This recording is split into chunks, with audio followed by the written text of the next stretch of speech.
ACL, we commonly hear about the ACL. Anyone who watches sports, participates in sports, it's a very common injury.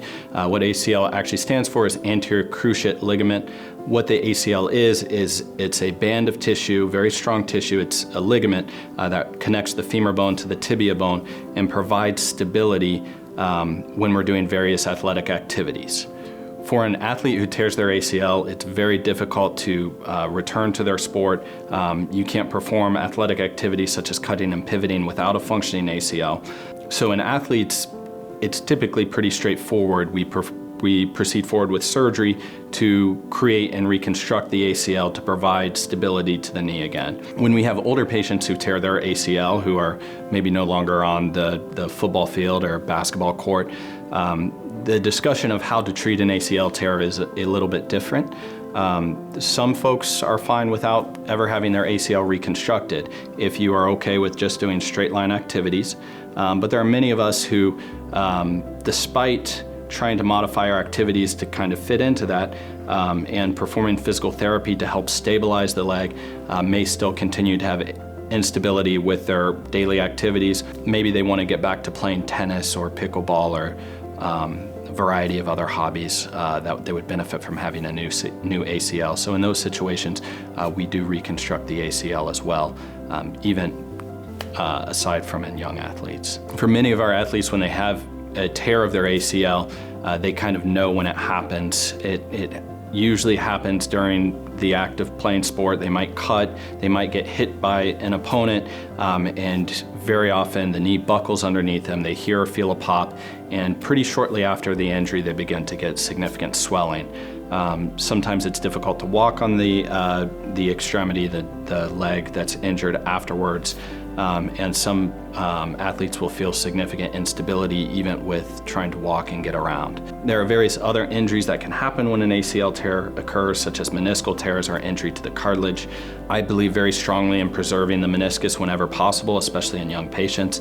I have specialized training to treat many different types of meniscal tears, some that we didn't even recognize existed 10 to 20 years ago, such as meniscal root tears and radial tears of the meniscus, because it's so essential in our young athletes that we preserve the structural integrity of the knee to keep them in the game as long as possible and to prevent them from getting arthritis when they're done with their sport.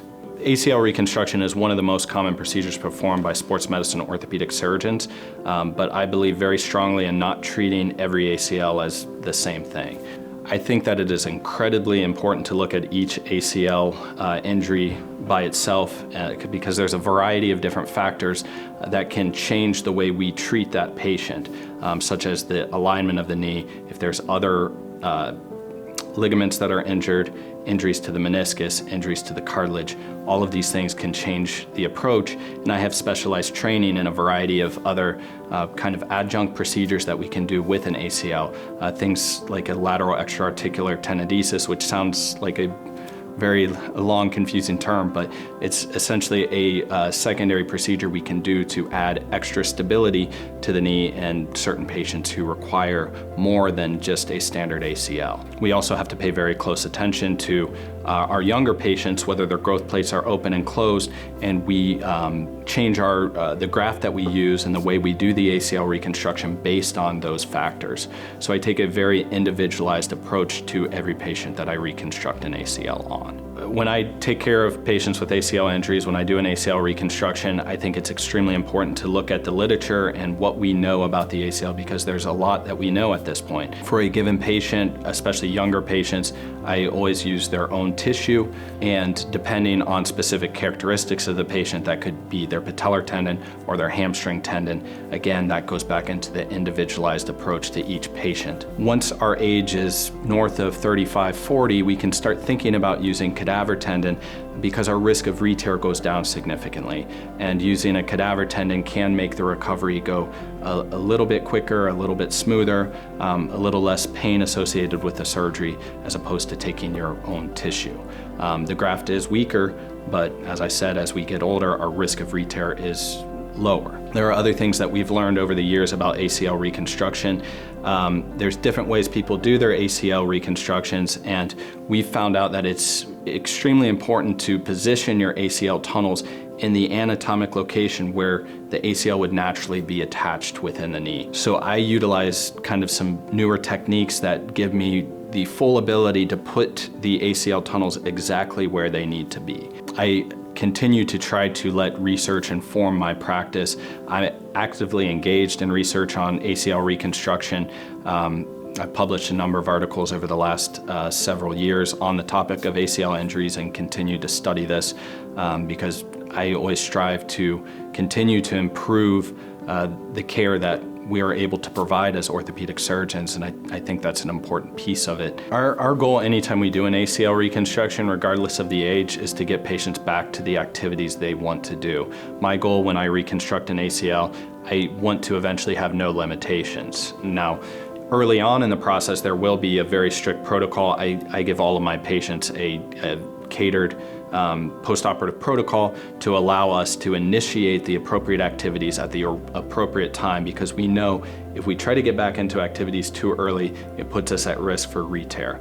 We do follow a protocol very strictly, but the goal is 9 months to a year out from the surgery to be able to do whatever activity you desire to do.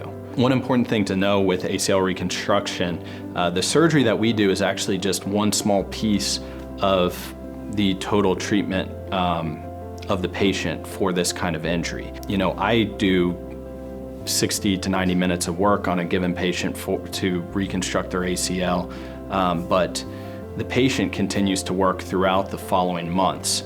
One thing we have the benefit of having here as being part of Campbell Clinic is we have phenomenal physical therapists, athletic trainers, and a state-of-the-art sports performance center, which really gives us the ability to offer our patients the highest level of rehabilitation.